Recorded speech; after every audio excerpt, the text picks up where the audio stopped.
Halo, selamat sore. Video ini untuk video evaluasi untuk tugas tahap 1 ya, yang teman-teman private class yang sudah submit, tugas. Yang belum submit, berarti saya tidak evaluasi, mungkin cara tradingnya sudah sangat keren, ya. Saya mengapresiasi yang sudah submit, walaupun ada yang submit baru 2 biji pun di-submit nggak apa-apa, tapi saya lebih menghargai ya, itu. Oke, setelah dari beberapa review yang saya cek ya, tinggal 80% tinggal sisanya aja yang belum. Yang pertama, untuk ini juga sekarang saya bikin video yang pertama tentang evaluasi, nanti video kedua lebih ke tentang, apa namanya, tugas untuk di minggu kedua ya. Oke, yang pertama itu saya pengen teman-teman ini nentuin cara trading-nya dulu. Ya, jadi, teman-teman ini mau apa nih? Mau scalping kah? Mau swing kah? Mau intraday kah? Gitu. Tolong saya minta teman-teman fokus, ya. Jadi ada yang 2 plan scalping, 2 plan-nya TP-nya jauh, TP-nya ini. Komit dulu, komit, maunya gimana? Kalau scalping nggak apa-apa, pakai TF4, misalnya H4 bisa nggak scalping? Bisa-bisa aja, scalping itu kan intinya tuh, targetnya tipis-tipis lah, kan dengan lot yang agak besar, kayak begitu kan intinya. Jadi, tentuin dulu nih cara trading-nya mau kayak gimana. Nah, setelah dari situ, udah ketemu polanya, tapi kalau saya sih prefer lebih ke scalping aja ya, untuk teman-teman yang awal. Scalping tapi dengan lotnya setengah dari besar, nggak terlalu kecil, nggak terlalu besar. Oke ya. Nah, setelah dari situ, yang kedua itu yaitu memperbaiki area SLTP. Jadi banyak banget yang tulisannya itu, salah SL, salah pasang SL. Sebenarnya bukan salah pasang SL juga. SL-nya memang salah, tapi TP-nya itu juga memang yang salah juga gitu. SL-nya pengennya lebar, tapi TP-nya juga pengennya lebar juga gitu. Maksudnya TP-nya ini memang kita lihat by apa yang ada di chart sendiri gitu. Jadi jangan ada di kepala kita pengen targetnya 30 pip, 50 pip gitu, tapi kita nggak lihat nih ternyata baru 45 pip, di situ ada support gitu kasarnya kalau mau ngambil sell. Jadi nggak usah kita maksa sesuatu hal yang memang tidak kita lihat dari chart-nya sendiri. Ya jadi teman-teman targetnya itu by charting aja udah gitu. Nah, saya mau ngasih tahu memperbaiki cara cara untuk area SLTP-nya ya. Nah, yang pertama misalnya kita di sini mau ngambil posisi misalnya ya, di sini kita misalnya mau ngambil posisinya, buy. Misal kita mau ngambil buy, ya di sini. Contoh, seperti ini. Nah, TP-nya itu dilihat dari kiri dulu, Pak. Ya, jadi dilihat di kiri. Di kirinya ini ada resistnya di mana? Satu di sini misalnya, ya. Terus yang kedua di sini. Levelnya. TP-nya itu berarti kalau kita di sini pun ini ada kemungkinan untuk dia ini koreksi ya. Tek tek tek ada kemungkinan juga untuk turun. Contohnya seperti itu. Jadi kalau misalnya kita mau ngambil TP, TP-nya itu sebelum dari sub resisten. Nah, karena kan di sini juga masih ada resisten di sini, ya kan? Di sini juga sama. Kita lihat dari kiri yang terdekat nih, yang terdekat jangan yang jauh dulu, yang paling dekat dulu aja di kiri. Kan di sini nih dua-duanya, di sini ada, berarti kita TP-nya di sini misalnya. Berarti cuma 11 pip, lihat kan 11 pip. Nah, contohnya kayak begitu. Ya, jadi TP-nya ini jangan terlalu jauh sampai sini misalnya seperti ini. Kalau mau begini teman-teman harus jauh lebih sabar.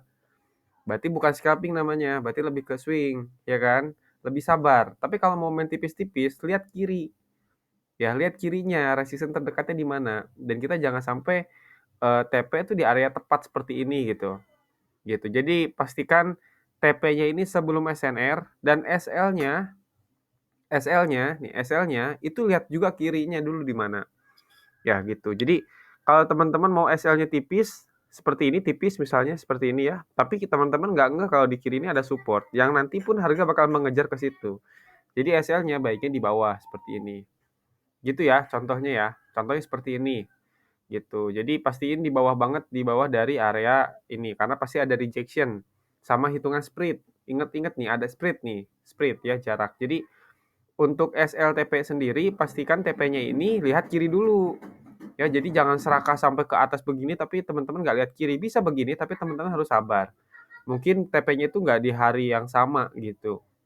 Baik kalau time frame-nya H1 berarti kita benar-benar nunggu ini posisi impuls banget nih untuk ngejar ke situ. Paham kan kasarnya? Apalagi ini misalnya M30 berarti anggap kalau misalnya untuk nyentuh ke sini ada 10 candle berarti kan 10 jam kalau H1.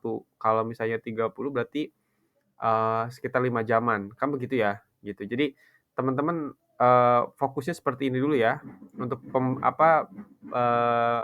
mengukur area SLTP. Jadi tidak selalu SL-nya yang salah, kurang lebar gitu, tapi mungkin TP-nya juga harus diperbaiki gitu. Kadang-kadang ada yang udah sampai ke atas tapi akhirnya ke bawah walaupun ke atas lagi, karena sebenarnya TP-nya itu bisa ke situ, tapi untuk menembus misalnya, menembus area ini, misalnya untuk nembus area ini misalnya, ya itu kan dia butuh sesuatu hal untuk napas lagi untuk implus ke atas misalnya seperti itu kan. Jadi untuk terdekat ya kita cari yang paling dekat dulu seperti ini. Ini kan M30, kalau diperkecil kan agak agak lumayan besar juga jarak TP-nya gitu. Nah, seperti ini.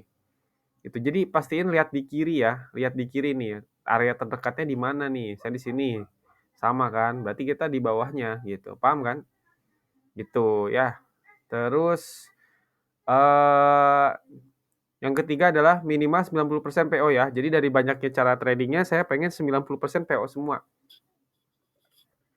Jadi untuk entry langsung silahkan di skip aja. Kalau posisinya begini berarti namanya entry langsung ya. Jadi kalau before-nya seperti ini, berarti before-nya seperti ini. Berarti teman-teman ini ngambil keputusan OP langsung. Contohnya seperti itu. Tapi kalau misalnya posisi report-nya seperti ini, misalnya posisi report-nya seperti ini, ya berarti ini posisinya teman-teman sell limit. Paham kan? Posisinya ini sell limit. Gitu. Jadi kalau ini entry langsung nih, kalau ini entry langsung kan, karena si zonanya ini berada di candle yang saat lagi berjalan, berarti langsung. Kalau misalnya teman-teman masangnya begini, berarti ini buy limit, buy stop ya. Tapi kalau teman-teman pasangnya begini, berarti ini sell limit. Ini hanya contoh ya, paham ya? Gitu. Jadi pastiin 90% di PO, mau itu buy limit, mau itu sell limit, buy stop atau sell stop itu terserah. Yang penting saya pengennya semuanya teman-teman sell limit. Ini PO ya. Ini sell limit. Kalau di sini misalnya sell stop. Contoh teman-teman mau ngejarnya break di sini misalnya sampai ke support sini. Nah, berarti ini sell stop ya. Gitu. Dan kalau sell stop pastiin ini juga di bawah dari support. Jadi jangan sampai nanti ketarik langsung ke atas ya. Jadi jangan sampai begini. Kalau sell stop jadi pastiin di bawah. Ya, di area implus gitu. Paham ya? Itu. Terus kemudian contoh untuk entry langsung untuk posisi breakout dan retest ya. Nah, jadi bedanya nah ini untuk contohnya ini ada beberapa yang entry-nya itu seperti metodenya week downline. Ya, jadi posisinya itu ketika kondisi breakout ya. Nah, yang saya evaluasi bukan metodenya, tapi pemilihan target pips-nya. Ya, jadi pemilihan TP-nya. Jadi kalau misalnya kita pakai GU, contoh seperti ini. Contoh seperti ini, teman-teman ambil posisinya breakout. Seperti ini nih. Nah, jadi TP-nya itu, baik. Nah, seperti ini. TP-nya, ingat nih, TP-nya itu lihat kiri. Ya, jadi teman-teman balik lagi lihat kiri. Kalau di sini ada resisten, berarti TP-nya sampai sini aja. Gitu, ya. Kalau ini bisa nggak Pak? Bisa juga di sini juga ada. Nah, seperti ini. Tapi teman-teman lihat dulu seperti ini ya. Jadi kalau untuk TP-nya langsung metodenya week downline, itu nanti mungkin saya bikin video khusus yang untuk metodenya week downline. Jadi yang pertama dia akan ngejarnya breakout. Nah, breakout itu contoh seperti ini. Jadi entry ketika udah posisi break impuls seperti ini, targetnya itu lihat dari kiri. Berarti ini hanya mampu 9 pip ya. Jadi sebelum mau entry itu dihitung dulu pakai penggaris. Dari sini ke sini berapa? Gitu. Dari sini ke sini berapa gitu. Apakah cukup nggak dengan spread gitu. Di situ baru kita ngambil keputusan untuk buy. Gitu ya. Jadi ada untuk ngambil keputusan itu nggak langsung targetnya tinggi-tinggi banget gitu, lihat dulu kiri. Nah, jangan sampai targetnya ke sana gitu. Walaupun bisa, tapi teman-teman balik lagi. Karena kalau metodenya week delay langsung itu ada keputusan di mana dia ketika running seperti ini sudah 5,5 dari target, berarti kan 50 targetnya misalnya tadi 13 nih di sini ya, langsung ketika impuls langsung buy stop misalnya. Di sini langsung target 13 pip ketika dia running di 6 pip seperti ini udah pasti SLBE udah masuk ke sini. Jadi SL-nya udah nggak ada. Jadi SL-nya itu dinaikin ke tempatnya entry. Ya, dan ini udah close half. Jadi namanya kalau 0,1 OP-nya tuh 0,5-nya udah di-close. Jadi yang running cuma 0,5-nya aja. Sorry, 0,05-nya aja gitu. Jadi kalau nanti dia turun ke bawah itu profitnya setengah gitu, tapi nggak SL. Ya itu metodenya khusus. Jadi untuk tahap yang entry langsung nanti aja. Jadi jangan dipaksain gitu. Jadi jangan binarinya tuh dibawa-bawa gitu ya. Itu ya. Kalau untuk yang entry langsung ketika breakout itu kan ada dua, mau break dan retest. Sorry, ketika retest atau ketika breakout langsung gitu. Lalu kenapa buy-nya di resisten impuls? Ya, itu kan tergantung lihat strukturnya juga. Jadi kalau teman-teman mau buy di resisten pun, ya, buy resisten itu bukan buy di sini nih. Ini nih kalau misalnya buy di resisten seperti ini namanya bukan buy. Tapi ini buy di resisten, ini high risk namanya kalau buy seperti itu. Tapi kalau buy-nya ketika breakout impuls itu beda cerita. Ya, gitu ya. Nah, seperti itu. Jadi apa namanya? Ada posisi yang nanti aja gitu. Kalau untuk awal fokusnya di PO aja dulu, jangan main breakout-breakoutan dulu. Ya. Kalau mau itu mainnya retest. Ya. Lalu apa bedanya nih break dan retest? Ya, ini karena waktu 15 menit saya potong kalau ini. Ya, jadi posisinya begini. Kalau misalnya teman-teman penjualan lihat ini posisi misalnya dia break ya. Ya, ini posisinya break. Nah, ini posisinya dia break. Nah, seperti ini. Misalnya ini posisinya dia break terus targetnya misalnya ada satu di sini, ada satu support ya, support. Ada satu juga di sini. Nah, targetnya. Jadi kalau misalnya teman-teman ngambil sell ketika candlenya impuls di sini, berarti SL-nya ini harus di atas zone. Di atas zona yang ini ya, yang dia break-nya. Targetnya di sini. Berarti target terdekat kan, target kedua berarti di sini. Anggaplah seperti ini. Nah, jadi di sini posisinya teman-teman punya SL yang sangat lebar. Kalau nunggu candlenya pas impuls. Paham nggak?